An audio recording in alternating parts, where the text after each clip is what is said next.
This morning, I want us to be thinking about a passage in the Psalms. And when you think about the Psalms, we're looking at a book, a collection of writings from David. A collection of writings, when you stop and think about it, that are very lengthy. I mean, we could go to any one of the 150 Psalms, couldn't we? And we know there are Psalms like Psalm 119 that are very lengthy. We're not going to go 150 Psalms this morning. In fact, we could go to Psalm 27, which is the Psalm we're going to go to, but we're not going to take that entire Psalm. We're going to narrow our lesson this morning down to verse 4 of Psalm 27. Listen to David as he writes, and he says to us, "One thing have I desired of the Lord." One thing have I desired of the Lord, that I will seek, that I will dwell in the house of the Lord all the days of my life, to behold the beauty of the Lord and to inquire in his temple. That is David's assessment, his desire, his want. We have a banner over here to my left, to your right, dedicated to the one. Dedicated to the one. I want us to be thinking about that this morning. Being dedicated. Being dedicated people, dedicated disciples, dedicated brothers and sisters, dedicated moms and dads, dedicated parents, dedicated everything in our life to the Lord. The builder of the Brooklyn Bridge was John Roebling and his son Washington Roebling. And most folks don't know the history behind that. Quite a structure in Brooklyn. When the Brooklyn Bridge was being built, John Roebling died early on in the project, and his son Washington was given the task of taking over for his father, but he himself became paralyzed from decompression sickness, and he was unable to speak or to walk. He could only move one finger. Through that moving of one finger and tapping instructions to his wife, he was able for 13 years to work and to find and to seek through the completion of the Brooklyn Bridge. One finger, brethren. Dedication does not depend on perfect circumstances, and that's what I really want us to understand this morning. You and I may lose strength, we may lose our health, we may lose support, but if we still have one finger left, spiritually speaking, one prayer, one effort, one word, we can still build something great for our God, dedicated to the one. One has well said that staying dedicated is staying dedicated when it's hard. No, when it comes to difficulties in life. Staying dedicated when we may lose our health or our support, when it's hidden, when times are hostile, when we find times that are hopeless, at least in the eyes of others, we stay true to the task.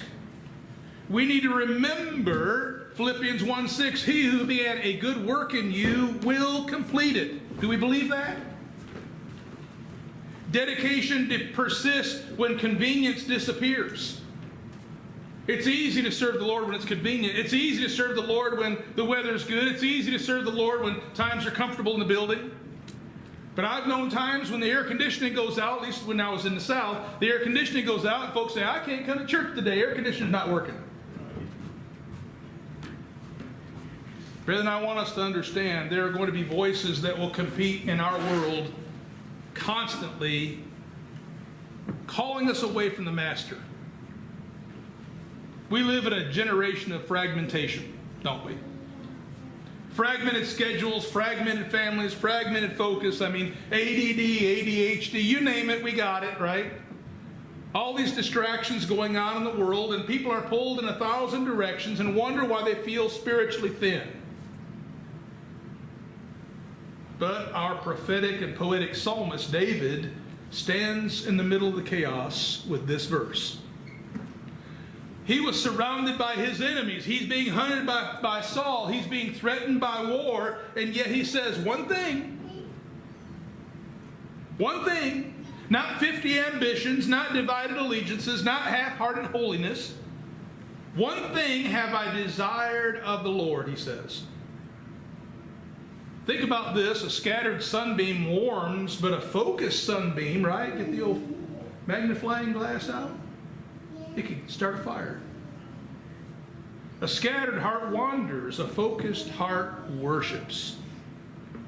And so this morning, I want us to consider the subject of our banner this morning. Dedication, being dedicated to the one. I think if we were looking at Psalm 27:4, that's one of those verses that we could say it's absolutely true that David was one who was dedicated to the Lord. Think about this singular priority of David. This one thing have I desired. One thing, brethren. The essence of it, he reduces the life to its essence. Think about him. He had worn the crown. He wielded the sword. He commanded armies. Yet none of those things defined his supreme desire. He doesn't say, one kingdom I desire, or one conquest I desire, or one crown I desire. He says one thing. You think about the simplicity of devotion itself. The greatest lives are not complicated, brethren. They are concentrated. Do you remember when Jesus came to visit Martha and Mary? And the Bible tells us that Martha was busy with the task of tending to everybody's needs, right? All Mary did was come in and sit down at the feet of Jesus. She had chosen, Jesus said, that good part. Mary sat at his feet, choosing the one over everything else. A divided heart produces diluted power. Remember Israel? We've been studying the kings. What did they desire to do? They desired to serve Baal and Jehovah, didn't they? And do you remember what Elijah finally told them at the mount? Choose. Make a decision. How long will you falter between two opinions? If God is God, serve him. If Baal's God, serve him. 1 Kings 18:21 and following. Dedication, brethren, begins when we decide what matters most to us. Let me ask this morning, what is your one thing? What is your one thing? What occupies your mind in the quiet moments? What do you protect most fiercely in your life? Your one thing is your true master, brethren. Don't delude yourself. David's desire was not merely heaven. It was the Lord himself. This one thing, David said, I've desired. And then he says this one thing I will pursue after. This one thing, I'm going to pursue it. I'm going to seek after it. Think about disciplined pursuit. Desire without discipline is only sentiment. David doesn't just stop longing. He moves from his longing to laboring for that thing he desires. That thing I will seek after.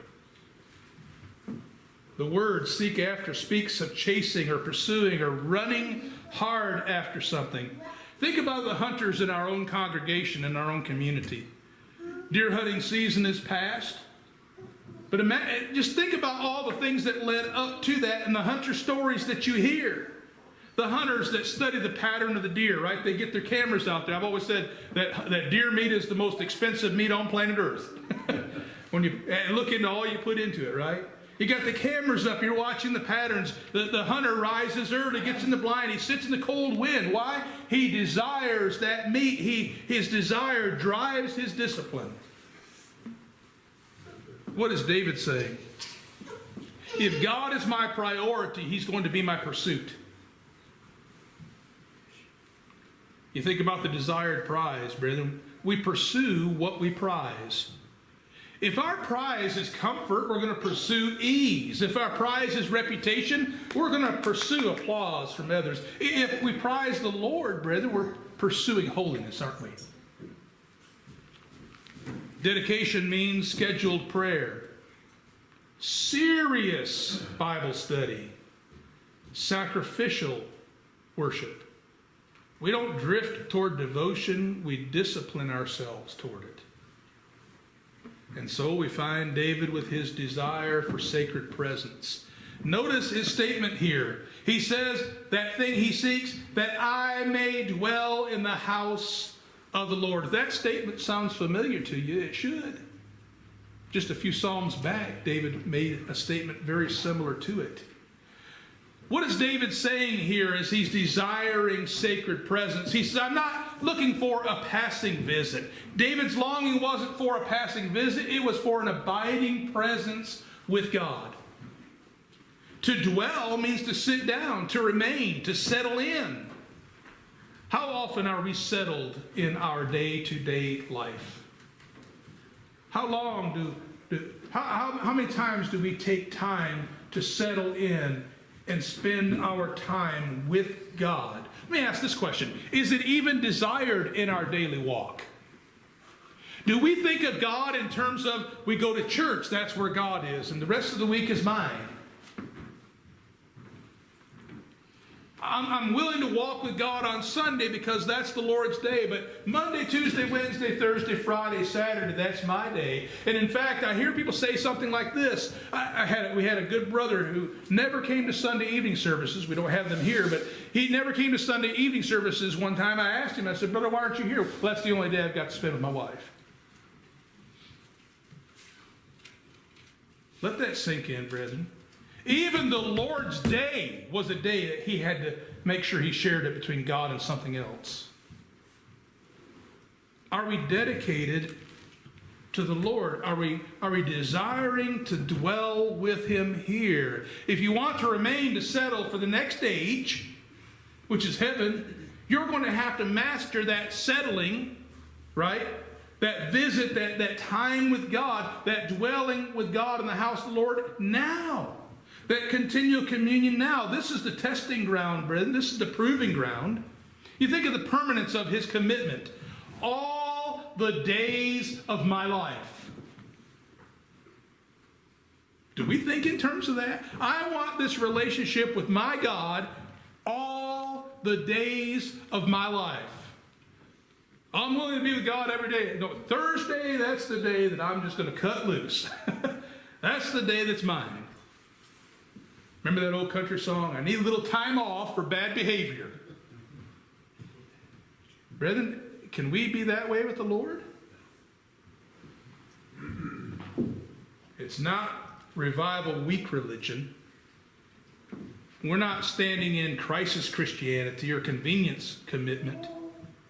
All the days of his life. You remember Psalm 23:6? David said, surely goodness and mercy shall follow me all the days of my life, and I will dwell in the house of the Lord forever. Do we keep heaven before our eyes? Do you know that was Peter's goal in 2 Peter 3? The day of the Lord will come as a thief in the night, in which the heavens will pass away with a great noise, and the elements will melt with a fervent heat, and the earth and the works therein should be burned up. Listen to what he says. Seeing these things shall be so, what manner of persons ought you to be? And then he says this, looking for and hastening the coming of the day of God, in which the heavens will be on fire. We are looking for a new heaven and a new earth wherein righteousness dwells. What's Peter saying? Same thing David's saying here. Our goal is to dwell all the days of our life and all of eternity in heaven. David's desire in Psalm 27 is reflected in his hope found in Psalm 23. But we got a problem. The problem is that some treat God like a spare tire. He's only necessary when I have an emergency in life. Then I'm going to call upon him. Remember our class this morning about Jehoaz? I'll call upon God when I'm in the middle of a crisis. That's when I need him. But brethren, David treated God like oxygen. I need him every moment. Being dedicated to the one means daily dependence on God. It means a continual communion back and forth with God. It means lifelong loyalty to God.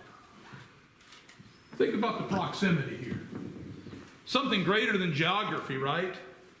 The tabernacle stood in Jerusalem. David wanted something deeper than geography. He wanted proximity of his heart to be with God. We can sit in a church building this morning, and yet we can still be spiritually distant. I don't know if you have ever felt this, or maybe even today you're feeling it. That distance, you come into worship and yet you still don't feel close to God.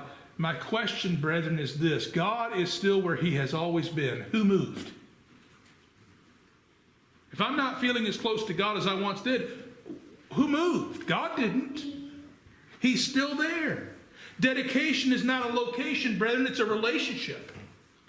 It starts before we ever walk in these doors. And so, what do we have? We have a spiritual perception. A spiritual perception. What has David said?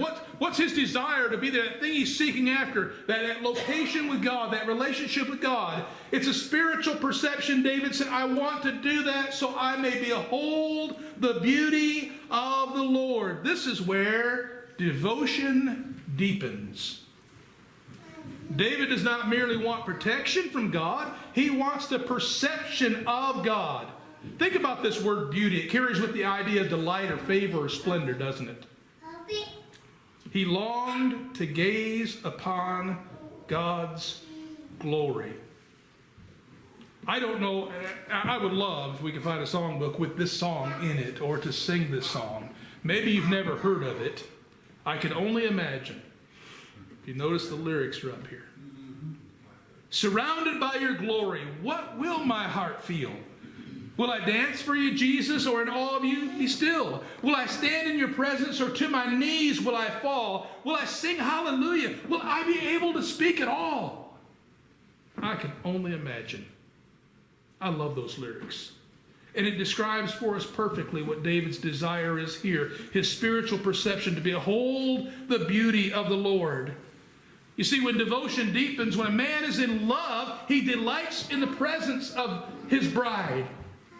I was blessed to perform a wedding yesterday. And I'm telling you that the groom was a hardened veteran. He spent time over in the sandbox getting shot at. He's lost friends. 2 of his friends stood up for him in the wedding. I stood in the presence, I believe, of real heroes. Dedicated men. And yet, when he stood there before his bride, his face lightened. He smiled. I could see how delighted he was to be in the presence of the one he loved so dearly. When you think about David, that was his desire. Here's a man who loves God. He doesn't grow weary of God's company.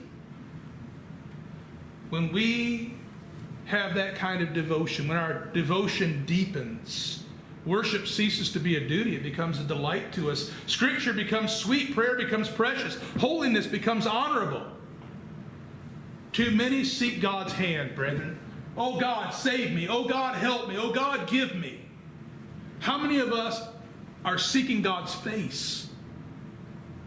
Going beyond what God can provide, but the very idea, I want to behold his holiness.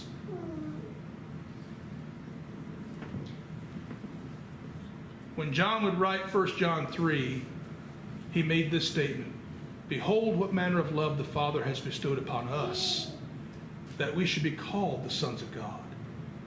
He would later say, it does not yet appear what we shall be, but we know when we see him, we should be like him, for we shall see him as he is. Are you longing for that day, brethren?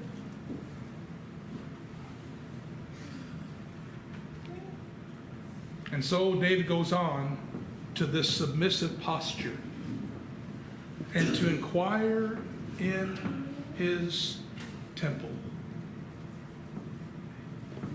David has this seeking spirit. This word to inquire is an interesting word. It's the same word you find in Psalm 1 of the blessed man. He walks not in the counsel of the ungodly, nor stands in the way of sinners, nor sits in the seat of the scornful. But his delight is in the law of the Lord, and in his law doth he inquire or meditate day and night. To inquire means to meditate, to consider, to seek direction from. David's not merely admiring God. He says, God, I'm listening. I'm listening. Dedication. Maybe we should have sung the song this morning, Nate. I surrender all. You know, let's be honest, brethren. If we sang that song as we often practice it, it'd be like, I surrender most. Or I surrender some. Right? And yet the song is, when we sing it, I surrender all. Dedication involves absolute surrender. It says, speak, Lord, search me, Lord, send me, Lord, shape me, Lord. And we have to ask the question, am I self-directed or am I spirit-led? The dedicated life is not self-directed. It's spirit-led, according to Romans 8. You think about a compass needle. It may tremble, but it always returns to true north, doesn't it? A dedicated heart may face storms, temptations, trials, but it always returns to the one. You contrast the tragedy of divided devotion. You know, the Bible has some examples for us. You think about the rich young ruler. He comes to Jesus. He says, Master, listen to this question. What lack I yet? Now, let that sink in, brethren. He's somebody who's been devoted, because when Jesus talks to him about keeping the law, oh, I kept the law from my youth up. What do I lack? That tells me, guy, that this is a man who realizes I've still got something going on. What am I missing? Something's not quite right. What do I lack? And we know what the Lord told him. Your problem is covetousness. Go sell all you have, give it to the poor, and follow me. Do you remember the story? This divided devotion? He realizes who Jesus is. He realizes his need. He realizes he still has a problem. And when offered the solution, he turns away. He walks away, sorrowful. I think about Paul when he writes to Timothy of the tragedy of Demas. Paul said, he has forsaken me, having loved this present world. But I'm going to say to us this morning, it's easy for us to get caught up in all the flashy things of the world. You know, most folks don't ever think about the casino being something that bankrupts people in their lives. Show me the commercial on television, Jess. Find me the commercial that shows the fella who loses everything and he's happy-go-lucky. Things are great, right? Show me the commercial that advertises the casino. Come to us and lose your house. We don't have casinos advertising that, do they? No, they advertise the flashing lights. They advertise the flowing drinks. They advertise all the smiles. You see people at the casino pulling the one-armed bandit, and they're smiling, they're having a good time, and lights are going off, and change is falling. They don't show the thousands who have to lose the millions in order to pay off the hundreds of thousands to that one winner. See, it doesn't work like that. Sin never appears as it truly is. Think of the beer commercials you find on television. You don't find the fella who's drunk and laying out in the ditch being used as an advertising tool for their product, do you? Or the boy who's gone through the windshield. They don't advertise that way. And brethren, I'm saying to us, the world is the same way. Demas forsook the Lord for the flashy lights. Israel tried to balance Baal and Jehovah and lost both blessings. They lost their power. They lost their standing. They lost their country. They lost their land. We cannot be dedicated to the one while negotiating with idols. You know what God will not do? He will not share his throne with us and our desires. Just not going to do it. And so, we need to simplify, we need to schedule, we need to saturate, we need to submit. Think about this. Simplify your focus. Whatever crowds out Christ, cut that out of your life. Brethren, that's going to be painful. I'm not telling you that this morning to say that's easy. When you start cutting things out of your life that crowd out Christ, it's painful because those are the things we enjoy doing at times. And sometimes they're not even sinful. Sometimes they're just so time-consuming that we're pushing our opportunity to serve Christ out. What follows you into heaven, brethren? All those vacation days, those follow you into heaven? Schedule your fellowship. What I mean, if you don't plan to have time with God, you won't spend time with God. One of the hardest things for me with my mom, the way she is getting time to go see my mom. I try to get down there often. And yet, with busy schedule, it's hard to get. If I don't schedule the time to be down with my mom, I don't get down there. It doesn't happen. If we don't schedule time with God, brethren, it will not happen. And never neglect this. This is actually commanded. This, gathering together. Hebrews 10 and verse 25. Forsake not the assembling of yourselves together, as the manner of some do. We have an obligation to one another to be here on the Lord's day. We have an obligation to God to be here on the Lord's day. Now, I'm not talking about those that are providentially hindered. Sometimes it happens that a person is ill. Sometimes they get called into work. I get all of that. But brethren, we should mark that out and ask ourselves the question, am I prioritizing God or am I prioritizing my own desire? Third, saturate your mind. Beholding his beauty is a daily thing. You know what we get to do? We get to open up this and we get to see our God clearly. You want to see God? You know, Thomas said, Lord, if you just open up the veil of heaven, show us the Father, that'll suffice us. You know, almost, Joe, like you could unzip the reality, pull the curtain back, there's heaven, there's God. Show us the Father, that will suffice us. Well, yeah. But Jesus said instead, if you've seen me, you've seen the Father. Where do I see Jesus? Matthew, Mark, Luke, John. Genesis to Revelation, because the Bible says he is the Word. And submit your future, brethren. Inquire before you act. One of the greatest sins I think there is planning without God. How do I know it's a sin? James 4 and verse 13. Go to now, you that say today or tomorrow, we'll go into such a city. We'll buy, we'll sell, we'll get gain. Whereas you know not what shall be on the morrow. What you ought to say is, if the Lord wills, we will do this or that. He goes on to say, all such boasting about what I'm going to do, is evil. Therefore, to him who knows to do good and does not do it, to him it is sin. Brethren, he says it is sin to plan our lives out without considering how I'm going to serve God in that role. I'm going to say to us this morning, David's life was not perfect. We know it wasn't. We read the scripture. We have the writings. We read where David himself describes his own sins and problems. His life was not perfect, but it was pointed. When he stumbled, he returned. When he sinned, he repented. Through victories and valleys, he could say, one thing I desired, that I will seek. Brethren, if everything else were stripped away,